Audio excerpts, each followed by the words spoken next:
और अपने managing director से अनुरोध करूंगा कि सर आप आकर प्राणी से परमात्मा की और इसी के साथ मेरा कैंडल के साथ एक ताली की गड़गड़ाहट के साथ प्लीज थोड़ा पीछे भी थोड़ा सा मुस्कुराहट का कोई मोल नहीं होता कुछ भी। आज 8 सितंबर वर्ल्ड फिजियोथेरेपी डे है, तो SK Mandal group of institutions के अंतर्गत आने वाले सभी संस्थानों के छात्रों और शिक्षकों का क्या बोलना चाहते हैं? आज सर्वप्रथम यहाँ उपस्थित सभी प्रिंट एवं इलेक्ट्रॉनिक मीडिया के मेरे सहयोगी आप सबों को और आप सबों के दर्शकों को मैं सर्वप्रथम नमस्कार करता हूँ। आज वर्ल्ड फिजियोथेरेपी डे है। पूरे विश्व में आज के दिन फिजियोथेरेपी दिवस के रूप में मनाया जाता है। सबसे महत्वपूर्ण बात जो आज की है फिजियोथेरेपी से संबंधित, जब किसी भी कोई बड़ा बीमारी होता है लोगों को समाज में, तो एलोपैथिक के साथ साथ कुछ फिजियोथेरेपी के माध्यम से उनका उपचार कराया जाता है। और बहुत ऐसे भी बीमारी होता है जिसका सिर्फ फिजियोथेरेपी में ही उपचार होता है। तो फिजियोथेरेपी एक ऐसा सब्जेक्ट है जिसके माध्यम से जो मरीज नहीं ठीक होते हैं बहुत सारे बीमारी में, वो इसके माध्यम से ठीक होते हैं। हमारे SK Mandal group of institution के द्वारा संचालित सभी संस्थान जो है, सभी 5 संस्थान में ये फिजियोथेरेपी का प्रशिक्षण दिया जाता है। और सभी 5 संस्थान के छात्र छात्राओं के द्वारा एक उत्सव के रूप में इसको मनाया गया और बाहर प्रभात फेरी के माध्यम से भी सभी जगह दिखाया गया फिजियोथेरेपी का क्या इम्पोर्टेंस होता है। फिजियोथेरेपी एक ऐसा सब्जेक्ट है, समाज में अगर लोगों को ये पता चले कि फिजियोथेरेपी का पढ़ाई करने से इसका भविष्य क्या है, इसका फिजियोथेरेपी का क्या महत्व है, तो शायद मुझे नहीं लगता है कि एलोपैथिक पर इतना आश्रित रहना पड़ेगा लोगों को। एलोपैथिक दवा पर बिना आश्रित रहे हुए फिजियोथेरेपी के माध्यम से ये बीमारी ठीक हो सकते हैं। जैसे कोई एक्सीडेंट कर गया, प्राइमरी स्टेज में आप उसको प्लास्टर करा देते हैं, प्लास्टर करने के बाद प्लास्टर फुल जो एलोपैथिक में इलाज होता है, इलाज के बाद उनका पैर से पता चलता है कि ठीक से चल नहीं पा रहे हैं, उसका चलने का जो प्रक्रिया है उसको फिजियोथेरेपी के माध्यम से ही हम लोग कर सकते हैं। तो समाज में फिजियोथेरेपी का बहुत बड़ा इम्पोर्टेंस है और इस चीज़ को ही फिजियोथेरेपी क्या है, कैसे इसमें लोग प्रशिक्षण प्राप्त करें, इसको समाज में एक जागरूकता के लिए आज का दिन को एक उत्सव के रूप में मनाया जाता है। सबसे अहम बात यह है कि ये जागरूकता हम लोग करें कहाँ, तो ये आपके माध्यम से आज आप सबों को इसलिए यहाँ एकत्रित हुए हम लोग आज एक जगह इकट्ठा हुए हैं कि ये फिजियोथेरेपी का जो उत्सव है इसको एक जागरूकता के लिए हम लोग समाज में इस चीज़ को बाहर निकाले और समाज में लोगों को बतावे कि फिजियोथेरेपी क्या होता है। अगर आज के बच्चे जो इंटर बायोलॉजी से पास किए हैं और वो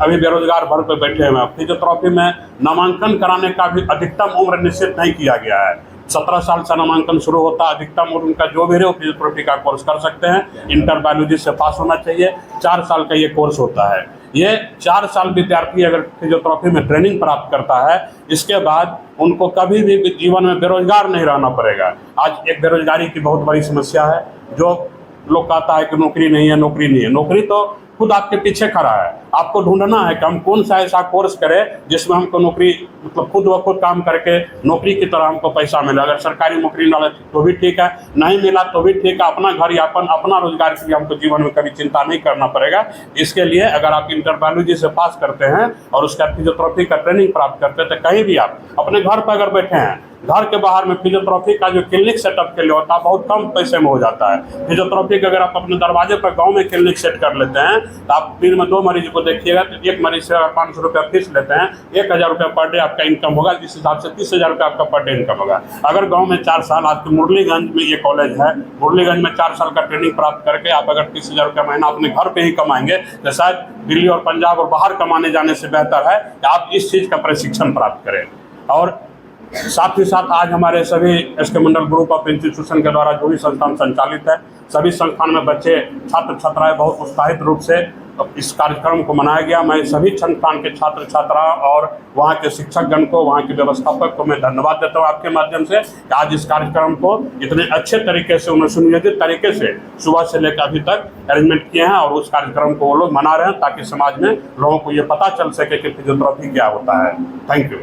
सर। हमने यहाँ आए तो देखा है कि छात्राएं बढ़ चढ़ के हिस्सा लिए, प्रोग्राम से लेकर यहाँ पे काफी संख्या में हमने छात्राएं को भी देखी है। तो अभी ग्रामीण इलाका में सर क्या होता है कि छात्राएं नहीं पढ़ पाती है, ये इस संस्थान का जो आप पूछ रहे हैं, ये संस्थान का स्थापना ही यहाँ पर किया गया है कि जो हमारे ग्रामीण क्षेत्र के बच्चे हैं जो बाहर नहीं जा पाते हैं पढ़ने के लिए, वो आकर के संस्थान में प्रशिक्षण प्राप्त करें। और फिजियोथेरेपी एक ऐसा कोर्स है, आज फिजियोथेरेपी डे इसलिए हम लोग विशेष करके फिजियोथेरेपी पर जोर दे रहे हैं। फिजियोथेरेपी एक ऐसा कोर्स है जो हमारे बिहार सरकार के माननीय मुख्यमंत्री जी के एक मतलब मेधावी योजना है, स्टूडेंट क्रेडिट कार्ड योजना। मुख्यमंत्री जी बोले थे बेटी बचाओ बेटी पढ़ाओ, ये नारा जी बिल्कुल, बेटी बचाओ बेटी पढ़ाओ का नारा हमारे माननीय मुख्यमंत्री जी दिया, और उनको पढ़ाने के लिए छात्र हो या छात्रा, हमारे माननीय मुख्यमंत्री का एक ड्रीम प्रोजेक्ट जो चल रहा है अभी जब से, ये आप जान रहे हैं कि आर्थिक फल युवाओं को, उनका जो 7 निश्चय कार्यक्रम हमारे बिहार सरकार का 7 निश्चय कार्यक्रम की योजना के अंतर्गत आर्थिक फल युवाओं को बल के अंतर्गत स्टूडेंट क्रेडिट कार्ड योजना है। इस फिजियोथेरेपी कोर्स में प्रशिक्षण प्राप्त करने के लिए सरकार के द्वारा भी 4 लाख रुपया का लोन, शिक्षा लोन जो है स्टूडेंट क्रेडिट कार्ड के माध्यम से जिन छात्र छात्राओं का 17 से 25 साल के बीच में उम्र है उनको लोन प्रोवाइड कराया जाता है। और फिजियोथेरेपी कोर्स जब समाप्त होगा, समाप्त होने के उपरांत जो है वो जब 6 महीना बीतेंगे तब वो किस्त में वो पैसा उनको सरकार को वापस करना पड़ेगा। तो दोनों ही स्थिति में एक हमारे संस्थान में भी यहाँ पर जो गरीब मेधावी छात्र हैं उनके लिए हम लोग राष्ट्रीय स्कॉलरशिप परीक्षा का आयोजन किए थे, उसके माध्यम से भी हम लोग निःशुल्क प्रशिक्षण कराए कई छात्र छात्राओं का, और सरकार के माध्यम से भी प्रशिक्षण के लिए उनका स्टूडेंट क्रेडिट कार्ड के माध्यम से ऋण दिया जा रहा है ताकि वो किसी भी छात्र छात्राओं का पढ़ाई से वंचित नहीं रह जाए। अच्छा सर, ये अभी चिकित्सा के क्षेत्र में देखा जाए तो फिजियोथेरेपी बहुत ही